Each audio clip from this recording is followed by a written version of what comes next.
De l'école des beaux-arts du Havre comme Braque, il arrive à Paris et aujourd'hui son style nous le reconnaissons de suite. Aujourd'hui parlons de Raoul Dufy.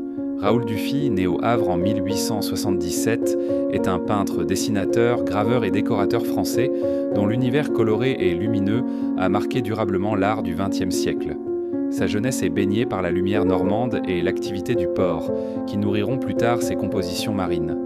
En 1900, il intègre l'École nationale supérieure des beaux-arts à Paris, où il retrouve l'émulation artistique qui animait déjà ses années au Havre, aux côtés de figures comme Georges Braque. Au début, Dufy est influencé par l'impressionnisme, puis, vers 1905, il découvre le fauvisme lors du Salon d'automne. L'explosion de couleurs et la liberté de Matisse bouleversent sa vision artistique. Il adopte des tonalités vives, des contours affirmés et une simplification des formes qui deviendront sa signature.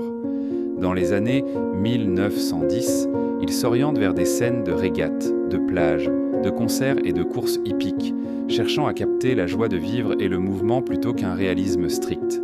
Son style associe une grande légèreté graphique à une palette éclatante, créant une atmosphère festive et élégante. Dufy ne se limite pas à la peinture de chevalet. Il travaille pour des maisons de couture, notamment Paul Poiret, créant des motifs textiles raffinés. Il réalise aussi des décors monumentaux, comme la fameuse Fée Électricité pour l'exposition internationale de 1937 à Paris, fresque de 600 mètres carrés célébrant les progrès scientifiques. Atteint de polyarthrite à partir des années 1930, il continue de peindre malgré la douleur, adaptant sa technique pour préserver la fluidité de son trait. Jusqu'à sa mort en 1953, il reste fidèle à sa vision, représenter la lumière, la musique et la joie comme antidote à la dureté du monde. Voici un court extrait de la vie de cet artiste si poétique.